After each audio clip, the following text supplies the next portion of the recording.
अस्सलाम वालेकुम। आज मैं अपने चैनल में एक नई प्ले लिस्ट ऐड कर रहा हूँ जिसका नाम है तालीम सबके लिए। आप घर बैठे हों, आप कहीं कोई जॉब कर रहे हों या आप टीचिंग कर रहे हों, वट एवर यू डू, अगर आपके पास ये स्किल है तो आप एक कामयाब तरीन इंसान बन सकते हैं। मेरे पास एक बुक है, मैं उसमें से एक पैराग्राफ का एक सेंटेंस पढ़ूंगा और फिर मैं आपको उसकी डिटेल में लेके जाऊंगा। क्योंकि प्रॉब्लम ये होता है कि जब भी हम कोई चीज़ पढ़ते हैं तो हम में से अक्सर लोगों की ये कंप्लेंट होती है कि अच्छा समझ नहीं आई, याद नहीं हुई चीज़, और इस तरह की चीज़ें, और वो 10 दफ़ा भी पढ़ें तो कुछ समझ नहीं आती। तो आज हम कोशिश करेंगे कि अच्छा ये क्या ऐसी कौन सी चीज़ है कि जो जो हमारे सामने एक बड़ी मुश्किल एक पहाड़ होता है, उसको हम कैसे कंट्रोल कर सकते हैं। तो मैं पढ़ता हूँ एक सेंटेंस। दिन भर ईंट, मट्टी, चूना, शहतीर, गार्ड और दूसरा माती सामान लारियों, छकड़ों, खच्चरों, गधों और इंसानों पर लद कर इस बस्ती में आता और मुंशी हिसाब किताब की कापियां बगलों में दबाए इन्हें गिनवाते और कापियों में दर्ज करते। ये एक सेंटेंस है, ये एक बुक का एक सेंटेंस है, और ये बुक रिव्यू मैं बाद में दूंगा, लेकिन मैं पहले बताता हूँ ये 1920 या 20-25 में लिखी गई थी। इसका मतलब 100 साल पहले की ये बुक लिखी गई है, और ये बर सगीर के एक बड़े नामवर हमारे मुसन्निफ हैं जिनकी ये बुक है। अब अगर हम इस सेंटेंस को देखें तो इसके अंदर ईंट, मट्टी, चूना, तो इसमें सीमेंट का कोई जिक्र नहीं हो रहा। अगर हम हमने कैसे मीनिंग्स तक कैसे पहुंचना है, हमने इसकी तह तक कैसे पहुंचना है कि ये बात क्या हो रही है, तो अब इसमें कहीं भी आपको सीमेंट या सरिये की बात नहीं होगी।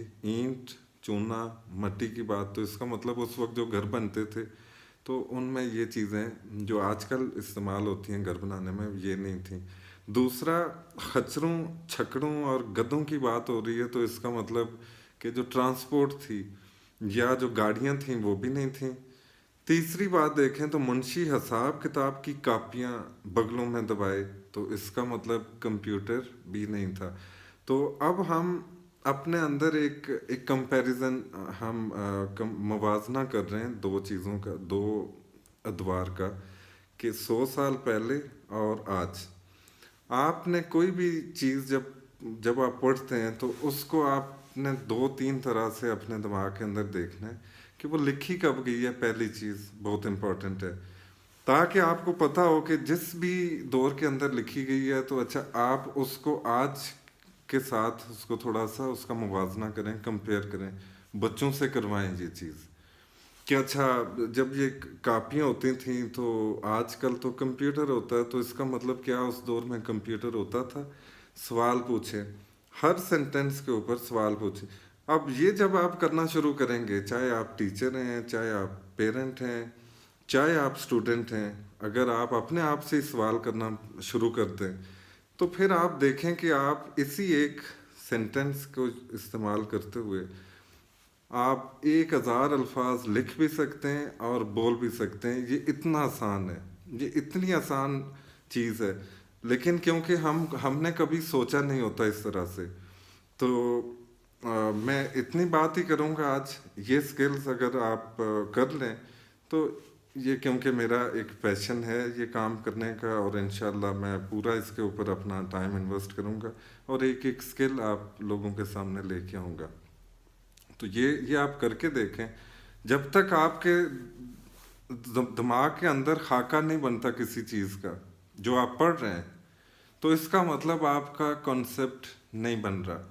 तो कॉन्सेप्ट बड़ा ज़रूरी चीज़ है। अगर आपके पास कॉन्सेप्ट नहीं है तो फिर आप रट्टे के ऊपर चले जाएंगे, क्रैमिंग करेंगे।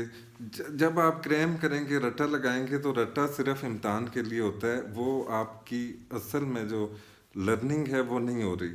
तो आपने इस चीज़ से बचना है, अपने बच्चों को बचाना है, पूरे पाकिस्तान को बचाना है, हमने अपनी एजुकेशन को इम्प्रूव करना है। तो अगले व्लॉग तक इंतज़ार कीजिएगा। अल्लाह हाफ़िज़।